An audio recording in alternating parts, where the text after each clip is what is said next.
Di dalam tubuh yang sehat terdapat jiwa yang kuat, seperti kata pepatah tersebut. Kalangan anak muda di Kabupaten Musi Banyuasin, khususnya Kota Sekayu, saat ini mulai demam olahraga untuk menjaga kebugaran tubuh di tengah wabah virus COVID-19. Salah satu cabang olahraga yang saat ini digemari oleh anak muda Kota Sekayu, yaitu olahraga bulu tangkis atau badminton. Selain bisa masuk di semua kalangan, olahraga ini juga mudah dimainkan dan bisa membakar kalori yang cukup besar. Serta resiko cedera bagi pemain pun tergolong kecil. Untuk memainkan olahraga ini pun bisa dimainkan di lapang terbuka maupun di gedung olahraga yang menyediakan lapangan khusus bulu tangkis. Adi, salah satu penggemar olahraga bulu tangkis, mengaku jika dirinya baru menyukai olahraga bulu tangkis ini selama wabah virus COVID-19 terjadi.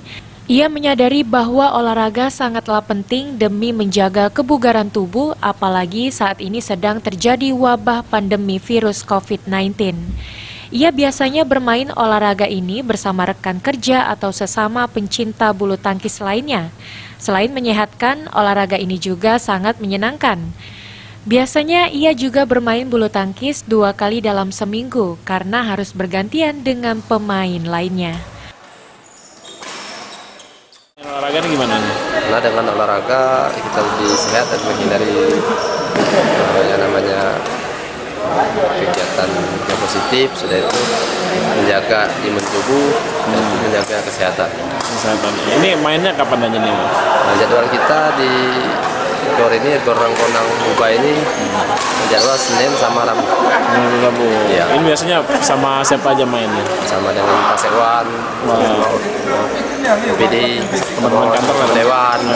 Teman-teman kantor lah ya? Iya, teman kantor. Biasanya sampai dari jam berapa ke jam berapa? Dari jam 7 sampai jam 19 sampai jam 10 malam. 10 malam ya.